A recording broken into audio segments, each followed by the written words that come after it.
जानकी जीवन स्मरण जय जय राम पार्वती पते हर हर महादेव पुंडलीक वरदा हरि विठ्ठल श्री अनंत कोटी ब्रह्मांड नायक राजाधिराज सच्चिदानंद सद्गुरु श्री ब्रह्मचैतन्य महाराज की जय. श्री महाराजांच्या सेवेमध्ये आपण दासबोधाची उजळणी पाहतोय. 7व्या दशकातील 8वा समास श्रवण निरूपण सुरू आहे. एक एक ओवी पाहत पाहत श्रवणाचं महात्म्य समर्थ आपल्याला कसं सांगतात ते आपण पाहतोय.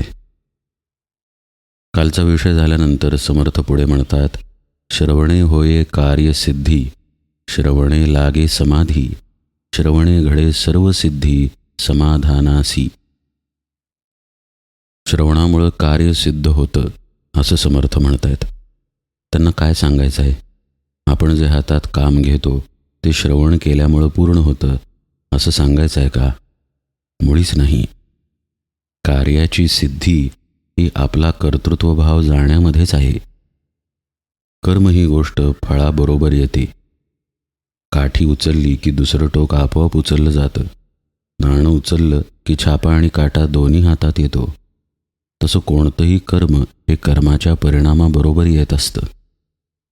कर्म करणारा जोपर्यंत मीमध्ये अडकून आहे, अहम कर्तृत्वात आहे, तोपर्यंत फळाचा दोष त्याला लागतो. फळ कोणतंही असेल, चांगलं वाईट, आपल्या मनासारखं मनाविरुद्धचं, त्याचा लेप जर आपला मी तिथे अडकून असेल तर येणार. पण मीमधून साधक सुटला तर कर्माचा लेप त्याला लागत नाही. हे तसंच आहे जसं एखादं कमलपत्र चिखलामध्ये असावं किंवा एखादा पक्षी गगनामधून उडून जावा. त्याच्या पंखाला गगनाचा स्पर्श होतो, पण ढग किंवा आकाश त्या पंखात अडकून पडत नाही. त्या चिखलाचा स्पर्श पानाला होतो, पण चिखल त्या पानावरती राहत नाही. तसंच अहम आत्मा याचा निश्चय पक्का झाला किंवा भगवंताच्या नामामध्ये स्थिरता आली की साधकाचा देहाशी संबंध तुटून जातो. मनपणाला मुकल्यामुळं देहबुद्धीची गाठ सैल पडते आणि मग हातातून घडणाऱ्या कर्मांचा लेप त्याला लागत नाही. असं घडणं म्हणजे कार्यसिद्धी होणं आहे. नाहीतर श्रवणाचा विपर्यास होईल. श्रवण आहे, मग माझ्या परीक्षेत मी पास होणार, मग गाडी घेता येणार, मग घर घेता येणार, सोनं नाणं घेता येणार, समृद्धीच समृद्धी म्हणजे कार्यसिद्धी.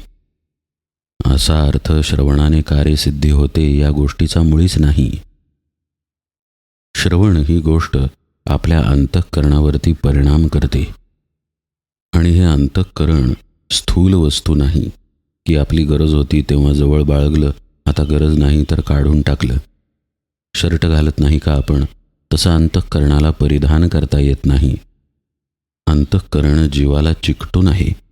आपण झोपलो तरी आपल्याबरोबर आहे, आपल्या कर्मांमध्येही आपल्याबरोबर आहे. म्हणजे या अंतःकरणावर जर परिणाम झाला नाही तर कर्तृत्वभावावरती परिणाम होऊ शकत नाही. मनामध्ये कोणते विचार आहेत, चित्तामध्ये कशा स्वरूपाचं चिंतन आहे, बुद्धीनं नेमका कोणता निश्चय केलेला आहे याचा परिणाम कर्मांवरती दिसून येतो. आपण एक साधं उदाहरण पाहूया. आपण ठरवतो की आता ऑफिसचं काम 11 वाजता सुरू करूया. हे ठरवणं आपल्या बुद्धीमध्ये होतं. पण हा काही बुद्धीचा मुख्य निश्चय नाही. हा निश्चय थांबला जेव्हा काम सुरू झालं. थोड्या वेळानं बुद्धीनं दुसरा निश्चय केला. भूक लागली आहे, आता 1:30च्या सुमारास जेवायला बसूया. दुसरा निश्चय झाला. जेवण झाल्यानंतर संध्याकाळी 5 वाजता तिसरा निश्चय झाला. हे बदलत राहणारे बुद्धीचे निश्चय आहेत. या पलीकडे जाऊन बुद्धीचा एक स्थिर राहणारा निश्चय असतो. या निश्चयावरती श्रवणाचा परिणाम होतो. आज आपल्या ठिकाणी जो स्थिर झालेला निश्चय आहे तो देहबुद्धीचा आहे. तो आत्मबुद्धीचा होण्याच्या दृष्टीनं श्रवण उपयोगी पडतं. वारंवार हे जर ऐकलं गेलं की आपण देह नाही, आपण मन नाही, तर तशा दृष्टीनं आपली विचारचक्र फिरायला लागतात. शिवाय श्रवणामध्ये केवळ आपण देह नाही एवढंच येत नाही कानावरती, तर त्याच्या पुढची प्रक्रियासुद्धा येते. आपण अमुक नाही तर काय आहोत याचं उत्तरही श्रवणामधून मिळत असतं.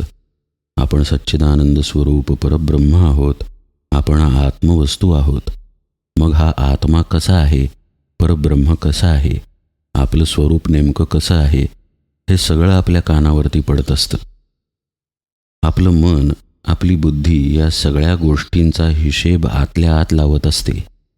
जेव्हा आपण व्यवहारात येतो तेव्हा आपण कसे आहोत याच्या विचारांसकट येतो. कर्मांमध्ये तर आपण अडकणार, पण आपण सच्चिदानंद स्वरूपाचं वर्णन, श्रवण केलेलं असतं. त्याचा परिणाम असा होतो की कर्म करत असताना अरे मी तर आनंद स्वरूप आहे, अजन्म आहे, मी तर सच्चिदानंद आहे, तर मग कर्मफळाचा तर स्पर्श होता कामा नये, असा विवेक आतमध्ये प्रगटायला लागतो. त्याचा परिणाम असा होतो की साधकाच्या आत शांती प्रवेश करते. श्रवण नसेल तर कसं होत असतं पहा. कर्मांमधून आपल्या मनासारखं फळ मिळालं तर प्रसन्नता मिळते, आणि मनाविरुद्ध फळ मिळालं तर मात्र चित्त व्यग्र होतं, मन अस्वस्थ होतं, आपली चिडचिड होते. हे सगळं श्रवणामुळं थांबायला लागतं. आपली कुठेतरी समाधानाची एक जागा आहे जी आपल्याच आत आहे, हे श्रवणामुळं बुद्धीमध्ये ठसतं. मग त्या दृष्टीनं बुद्धीचा निश्चय व्हायला लागतो की नाही, आपण असे अशांत नाही, आपण असे अस्वस्थ नाही, अतृप्त नाही, आपण तर तृप्त आहोत. आणि मग त्या स्थितीत राहायला साधक हळूहळू शिकायला लागतो. ही सगळी प्रक्रिया घडायला श्रवणामध्ये सातत्य पाहिजे बरं का. आठवड्यातून एकदा ऐकणं म्हणजे श्रवण नाही. रोजच्या रोज ऐकलं पाहिजे, आणि तेही सद्गुरूंकडून, संतांकडून. अभ्यासकाकडून ऐकणं म्हणजे देहबुद्धीतलं बोलणं देहबुद्धीनं ऐकणं आहे.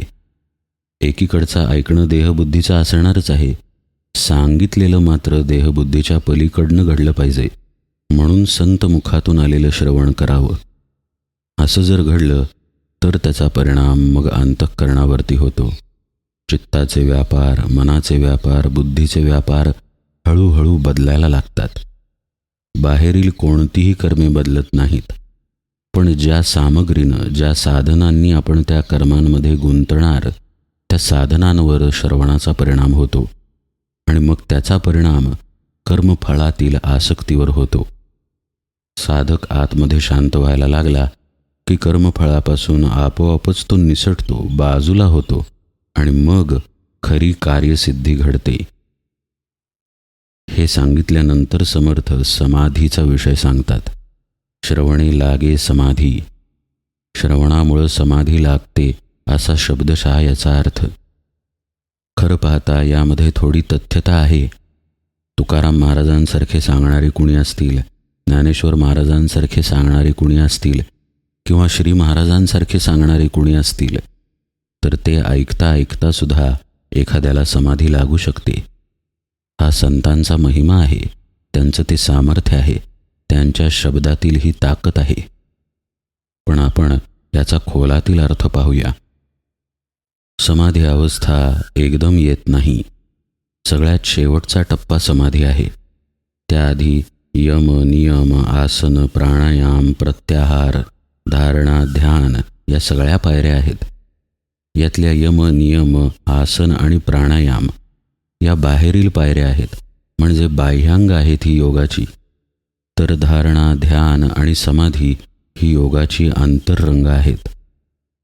बाह्यांगांवरती आणि अंतरंगांवरती श्रवणामुळं परिणाम होतो. आता यम, नियम, आसन या प्रत्येक विषयामध्ये खोलात जायला नको, पण यात जे साधायचं आहे हे आपल्या आयुष्यात जर नियमित श्रवण असेल तर आपोआप साधलं जातं. उदाहरणार्थ नियम काही पाळायचे असतील तर त्या नियमांच्या बाबतीत आतमध्ये आपोआप विचार यायला लागतात. साधी गोष्ट आहे, आपल्याला पहाटे उठायचं आहे आणि ध्यानाला बसायचं आहे, तर त्याच्याशी अनुकूल विचार आत नकोत का? जर आपण ते विचारच बाळगले नाहीत, दुसऱ्याच कुठल्या तरी वैषयिक गोष्टीचं चिंतन करून झोपी गेलो, तर आपण पहाटे उठून ध्यानाला कसं बसणार? कुठेतरी आत निश्चय घडला पाहिजे, आणि त्या दृष्टीनं विचारचक्र पण फिरली पाहिजेत. श्रवणामुळे हे सगळं घडून येतं. आणखी एक उदाहरण म्हणजे, समजा आवश्यक गोष्टी तेवढ्याच खायच्या आहेत, अनावश्यक गोष्टी टाळायच्या आहेत, पण त्या दृष्टीनं जर विचार नसतील तर आपण ते करू शकणार नाही. मनात आलं मिसळ खाल्ली, मनात आलं भेळ खाल्ली, मनात आलं काहीही खाल्लं पिलं, असं आपलं जीवन होऊन जाईल. पण श्रवण जर असेल तर जीवनाला शिस्त लागते आणि मग यम नियम आसन प्राणायाम प्रत्याहार या गोष्टी जीवनामध्ये उतरतात. त्या सखोलतेनं समजायला लागतात, त्याचे अर्थ कळतात. आपल्याला असं वाटत असतं एके ठिकाणी शांत बसणं म्हणजे आसन आहे, किंवा पद्मासन घालणं सिद्धासन घालणं म्हणजे आसन आहे. पण हा आसनाचा केवळ बाह्यार्थ आहे. आसन स्थिरता निर्देशित करतं. साधकानं स्थिर असणं आवश्यक आहे आणि ते त्याला त्याच्या आतमध्ये राहावं लागतं. जो स्वतःच्या आतमध्ये स्थिर झाला त्याचा देह कर्मांमध्ये जरी असला तरी त्याचं आसन सिद्ध असतं.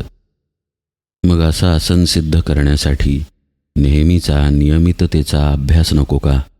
भगवन नामामध्ये वृत्ती विलीन व्हायला नकोत का? आणि हे सगळं घडण्यासाठी नियमित श्रवण असावं लागतं. तर आपोआप या गोष्टी घडून येतात. म्हणून श्रवणाचं महात्म्य एवढं आहे की श्रवणे लागे समाधी. प्रत्यक्ष ऐकल्यानं समाधी लागते असा अर्थ नसून त्या ऐकण्यातून समाधीचा मार्ग प्रशस्त होतो. साधक शांत होत होत प्राणायाम सिद्ध करतो, आसन सिद्ध करतो, धारणा ध्यान या गोष्टी सिद्ध करतो. ज्या गोष्टीचं ध्यान करायचं आहे त्याची धारणाच केलेली असत नाही जोपर्यंत श्रवण घडत नाही. धारणा केल्यानंतर ध्यान घडतं आणि ध्यान दीर्घकाळ घडल्यानंतर समाधी स्थितीमध्ये प्रवेश होतो. पहा, एकाच गोष्टीचं ध्यान करायचं आहे आणि त्याचीच धारणा करायची आहे आणि त्याच अवस्थेत स्थिर राहायचं आहे, आणि ती गोष्ट म्हणजे आत्मा आहे. धारणा आत्म्याचीच आहे, ध्यानही आत्म्याचंच आहे आणि आत्मस्थितीत राहणं म्हणजे समाधी आहे. पण हे घडायला आपल्या वृत्ती त्या दिशेनं वळाव्या लागतात. श्रवण जर नित्य असेल, नित्य हा शब्द आहे बरं का, सोयीनं कधीतरी जमेल तेव्हा केव्हा तरी असं श्रवण नव्हे. जर श्रवण नित्य असेल तर आपोआप वृत्ती त्या दिशेनं वळतात. आपल्या प्रत्येक कर्मामध्ये मग श्रवणाची चाळण बसते. आपण जे जे करतो ते महाराजांना आवडेल का, माझ्या सद्गुरूंना पटेल का, हे भगवत प्राप्तीसाठी अनुकूल आहे का, असे विचार त्या ठिकाणी श्रवणानं येतात. आणि मग हळूहळू आतमध्ये वृत्ती पालट होऊन समाधीच्या दिशेनं साधक जायला लागतो. आणि मग समर्थ म्हणतायत, श्रवणे घडे सर्व सिद्धी समाधानासी. सगळ्या प्रकारचे सिद्धी साधकाला मिळतात असा याचा अर्थ नाही. श्रवणे घडे सर्व सिद्धी म्हणजेच खरी सिद्धी आत्मसिद्धी श्रवणानं प्राप्त होते. असं पहा, आपल्या देहाला घेऊन आपण प्रत्येक गोष्ट करतोय, त्यामुळं देह नसेल तर ही गोष्ट घडेल यावरती आपला विश्वासच नाही. पहा ना, निरूपण देह नसेल तर कसं आपण ऐकणार? देह नसेल तर ऑफिसचं काम कसं करणार? अहो, मूल मीच जन्माला दिलेलं आहे तर त्या मुलाची काळजी मला वाटणारच ना. असे आपले आत्ताचे विचार असतात. हे आपले विचार अशासाठी आहेत कारण देहबुद्धी लयाला जाते याचा अनुभव आपल्याला नाही, आत्मस्थितीचा स्पर्श आपल्याला नाही. साधनेमध्ये हा अनुभव जेव्हा येतो तेव्हा साधकाची दृष्टी बदलून जाते. देहबुद्धीशिवाय सुद्धा आपण आहोत हे साधकाला जेव्हा पटतं तेव्हा देहबुद्धीचा त्याग करून कर्मांमध्ये राहता येतं. खरं पाहता ही एक प्रकारची कलाच आहे. श्री महाराज सुद्धा एके ठिकाणी म्हणतात पहा की नामात राहून प्रपंचात राहणं ही एक प्रकारची कला आहे. जर अभ्यास केला तर ती कला आपल्याला साध्य होईल. कुठल्याही कलेच्या बाबतीत हाच न्याय आहे. कधी बासरी हातात घेतलीच नाही तर बासरी वाजवता कशी येईल? ती हातात घ्यावी लागेल. गुरूंकडून हातात कशी धरायची हे सुद्धा शिकावं लागेल. रियाज करावा लागेल, गुरूंचं ऐकावं लागेल आणि या सगळ्या गोष्टीत सातत्य ठेवावं लागेल तर ती कला सिद्ध होईल. तसंच परमार्थामध्ये श्रवणाचं सातत्य लागतं. सद्गुरू जे सांगतात त्याच्यावरती विश्वास ठेवून अभ्यासातही सातत्य ठेवावं लागतं. तर आपला देहबुद्धीचा भाव टाकून आत्मबुद्धीचा भाव धरून कर्मामध्ये राहता येतं. असं राहत राहत साधकाची अंतर्स्थिती जेव्हा पालटते तेव्हा खऱ्या अर्थानं सर्व सिद्धी प्राप्त होते. कायम तो समाधी स्थितीत असतो असा याचा अर्थ नाही. समाधी स्थितीचा अनुभव तो साधनकाली घेतो, पण त्या अनुभवाचा परिणाम त्याच्या जीवनावरती व्यापून राहतो. आता हे बुद्धीमध्ये कळतं, ठसतं की आपण देह नाही, आपण आत्मा आहोत. आणि मग त्या बुद्धीच्या प्रकाशामध्ये तो त्याचे व्यवहार करतो. त्याला थंडी लागेल म्हणून तो शेजारी उभ्या असलेल्या माणसाला स्वेटर घालणार नाही किंवा बाजूला उभ्या असलेल्या कुत्र्यावरती स्वेटर घालणार नाही. मला थंडी वाजतीये असंच तो म्हणेल आणि त्याला दिलेला स्वेटरसुद्धा तोच परिधान करेल. पण आतमध्ये प्रकाश आत्मबुद्धीचा असेल, ही जाणीव असेल की हा देह मी नाही. त्यामुळे संतसुद्धा भूक लागल्यानंतर अन्न मागतात. आपणही भूक लागल्यानंतर जेवायला वाढा म्हणतो. पण आपल्या मागण्यामध्ये आणि त्यांच्या मागण्यामध्ये बुद्धीचा फरक आहे, निश्चयाचा फरक आहे. समर्थ आपल्याला समजावून सांगतायत की श्रवण ही एकमेव गोष्ट अशी आहे ज्यातून आपला या मार्गात प्रवेश होतो. आपल्याला समजतं की आपण कोण आहे, आपण कोण नाही, आणि आपल्या बुद्धीचे निश्चय बदलायला लागतात. इतकंच काय, समाधीपर्यंत आपण पोहोचतो आणि आपल्या स्वरूपाशी तदाकार होऊन राहतो. पण अट एकच आहे, हे श्रवण संतांकडून, सद्गुरूंकडूनच घडलं पाहिजे. मगाशी पाहिलं त्याप्रमाणे अभ्यासकाकडून, विचारवंताकडून श्रवण घडता कामा नये. जगाच्या बाजारामध्ये मोठमोठ्या ग्रंथांचे अभ्यासक पुष्कळ आहेत. वेगवेगळ्या PhD केलेले लोक आहेत. त्यांच्याकडून श्रवण समर्थांना अपेक्षित नाही. केवळ संताकडूनच श्रवण अपेक्षित आहे. ते स्पष्टपणे तसं सांगतातही. पुढची ओवी पहा. सत्संगावरी श्रवण तेणे कळे निरूपण, श्रवणे होई जे आपण तदाकार. श्रवणामुळं मगाशी पाहिली तशी तदाकारता घडेल, पण ते श्रवण सत्संगतीतच घडलं पाहिजे. संत ज्यावेळी सांगतात त्यावेळी ते आत्मबुद्धीतून सांगतात, आत्मप्रकाशातून उपदेश करतात. हा फार मोठा फरक आहे सामान्यानं सांगणं आणि संतांनी सांगणं यामधला. जेव्हा श्री महाराज म्हणतात की अरे बाळ तू नाम घे, तेव्हा त्याचा परिणाम जिथे होतो ती जागा सामान्य माणसाला सापडणार नाही.